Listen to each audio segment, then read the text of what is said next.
about the second chapter of your economics textbook of class 12 GSEB, indicators of growth and development. This is the lecture 5th of the class 12 series of economics subject. So we are going to learn today about the indicators of growth and development. अच्छा, हमने economics क्या होता है ये हमने पहले chapter में अच्छे से पढ़ा, ठीक है, कि इकोनॉमिक्स क्या होता है, राइट। अब हम देखते हैं कि इकोनॉमिकल ग्रोथ, इकोनॉमिकल डेवलपमेंट क्या होता है। ओके, सो जो इकोनॉमिकल ग्रोथ एंड डेवलपमेंट है ये चीज हम 10th क्लास में पढ़ चुके हैं। पूरा एक चैप्टर था 10th की एसएसटी बुक में, इकोनॉमिक ग्रोथ एंड डेवलपमेंट। उसमें ग्रोथ क्या होता है, डेवलपमेंट क्या होता है, उनके आपस का जो डिफरेंस क्या होता है, उनमें क्या सिमिलैरिटीज होती है, क्या डिससिमिलैरिटीज होती है, ये सब हम पढ़ चुके हैं। बस उसी को इन डेप्थ और उसके इंडिकेटर्स के बारे में हम इस चैप्टर में पढ़ेंगे। हम इस चैप्टर में पढ़ेंगे कि इकोनॉमिक ग्रोथ क्या है, इकोनॉमिक डेवलपमेंट क्या है, उसके इंडिकेटर्स क्या है, यानी कि human development index, happy index, ये सब पढ़ेंगे एंड उनके क्या क्या अपने अपने लिमिटेशन है वो पढ़ेंगे। तो सबसे पहले हम जो कीवर्ड्स है उस पर फोकस करते हैं कि कीवर्ड्स क्या है। तो आपकी बुक में सबसे पहला कीवर्ड है ग्रोथ एंड डेवलपमेंट। ग्रोथ और डेवलपमेंट क्या चीज है, देखो इसका बहुत बेसिक सा एग्जाम्पल लूंगी। अगर एग्जाम में भी आपको क्वेश्चन आएगा तो it would be very better if you, अगर आप वही एक एग्जाम्पल उसको दोगे तो, ठीक है। सी, जब आप 11th क्लास में थे, आप 11th से 12th में आए, ध्यान से सुनिएगा, जब आप 11th क्लास में थे एंड आप 11th से 12th में आए तो आपका एज ए ह्यूमन एक डेवलपमेंट हुआ है, ठीक है। आप डेवलप हुए हो एंड आप 11th से 12th क्लास में आगे गए हो, तो वो आपका एक डेवलपमेंट हुआ है।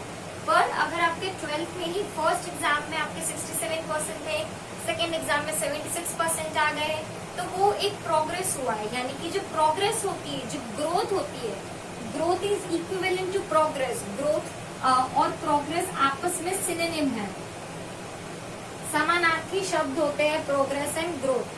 तो जब प्रोग्रेस होती है, ग्रोथ होती है, तो वो एक लेवल पे होती है।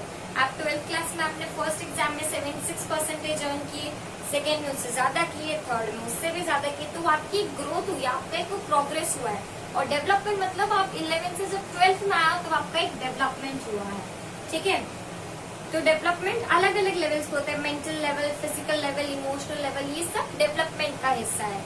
I hope I am very clear with the development and growth. अब क्या हुआ, जब वर्ल्ड वॉर 2 हुआ, जब वर्ल्ड वॉर 2 हुआ 1939 टू 1944 के बीच में, तब जब कोई भी वॉर होता है, भले वो कंट्री के अंदर का सिविल वॉर हो, यानी कि कंट्रीज में आपस में लोग, जब हिंदू मुस्लिम में कोई भी लोग लड़ते हैं तब का वॉर हो, या फिर 2 कंट्रीज के आपस के बीच का वॉर है, ज्यादा कंट्रीज के आपस के बीच का वॉर हो, वॉर मतलब वॉर होता है एंड उससे बहुत सारे रिसोर्सेज का वेस्टेज होता है, ह्यूमंस का वेस्टेज होता है, जान का वेस्टेज होता है, प्रॉपर्टीज वेस्ट होती है, मतलब पूरा डिस्ट्रक्शन हो जाता है, राइट। तो अल्टीमेटली डिस्ट्रक्शन के कारण क्या होता है, जीडीपी जो होती है आपकी वो नीचे चली जाती है। जीडीपी का मतलब होता है ग्रॉस डोमेस्टिक प्रोडक्ट।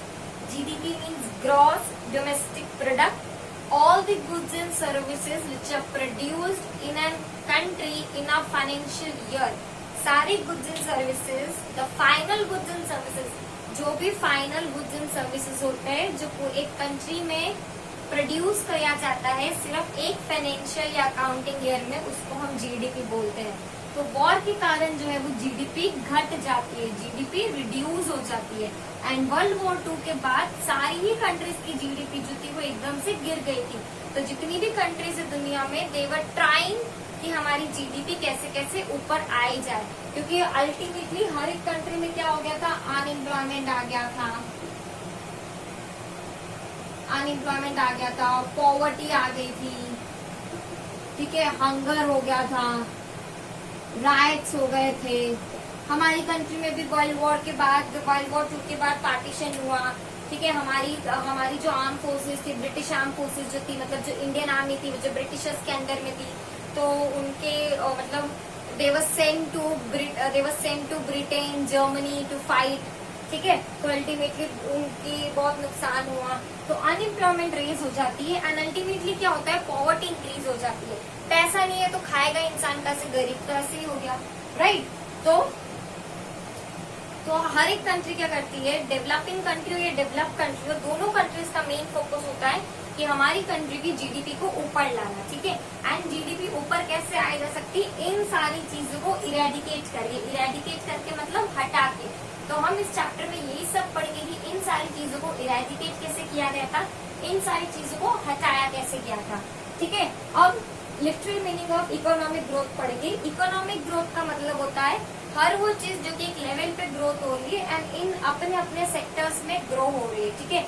अगर मैं आपकी टेक्सचुअल बुक की लैंग्वेज देखूं तो आपकी बुक की लैंग्वेज में क्लियर कट बोला क्या है कि growth relates to the long run, sorry, growth relates to long run, मतलब लंबे समय में जब ग्रोथ होती है, जो भी लंबे समय में जो चीजें चलती चली जाती है, वो ग्रोथ होती है, वो लॉन्ग रन में होती है, ठीक है। कभी भी आपका जो ग्रोथ होता है वो शॉर्ट रन में नहीं होता है। विकास चाहिए तो विकास में समय चाहिए, जैसा हमारे प्रधानमंत्री जी बोलते हैं। सो अल्टीमेटली ग्रोथ होती है, it takes a lot of time. अगर हम है एक रात में कोई भी सक्सेसफुल, एक रात में कोई भी बिलियनर या ओलंपिक प्लेयर नहीं बन जाता है, उसको बहुत ज्यादा तगड़ी मेहनत करनी पड़ती है। अल्टीमेटली ग्रोथ होने में, डेवलपमेंट होने में बहुत ज्यादा समय लगता है, ठीक है। और इसमें क्या होता है, हमारी जो रियल नेशनल इनकम होती है वो बढ़ती है।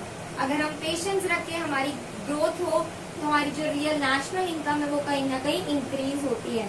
नेशनल इनकम मतलब कि टोटल जितने भी इंसान हमारे देश में कमा रहे हैं उनकी इनकम का जो सम टोटल होता है, excluding import, export, etcetera, tax and everything, उसको हम नेशनल इनकम के नाम से जानते हैं, ठीक है। एंड अल्टीमेटली एक और चीज होती है फैक्टर्स।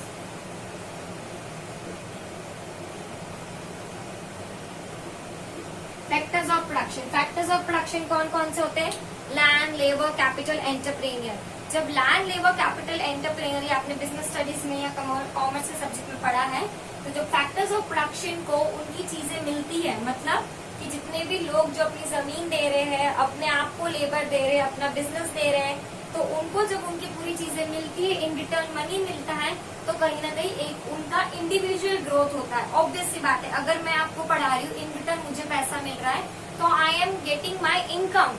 मैं लेबर दे रही हूँ, अपना मेहनत कर रही हूँ, मुझे इनकम मिलेगा, तो मेरा वो पर्सनल ग्रोथ हो रहा है। तो अल्टीमेटली जब फैक्टर्स ऑफ प्रोडक्शन हम एम्प्लॉय करते हैं, उसके रिटर्न में हम अगर सामने वाले को चीजें दे रही है, हमें चीजें मिल रही है, तो वहाँ पे इंडिविजुअल ग्रोथ भी होता है एंड इंडिविजुअल ग्रोथ के साथ साथ कई नेशनल ग्रोथ भी होता है। This was all about growth. This is not all about, इसे थोड़ा छोटा टॉपिक मैंने पढ़ा है। इस फर्स्ट वीडियो लेक्चर में, इस चैप्टर की फर्स्ट वीडियो लेक्चर में हम सिर्फ इतना ही पढ़ेंगे। We just talked about what is development, what is growth, countries को कैसे कैसे डील करना पड़ता है। नेक्स्ट वीडियो लेक्चर्स में हम इन डेप्थ आपकी बुक के हिसाब से पढ़ेंगे with your text book in our hands, कि हम कैसे पूरा एक एक चीज को डील करते हैं। Okay, so this was all about this video lecture. Hope I am very well clear with the concept of what is a growth means. मैंने अभी तक आपको सिर्फ ग्रोथ के बारे में पढ़ा है। We'll learn about further things in our further video lectures. Thank you.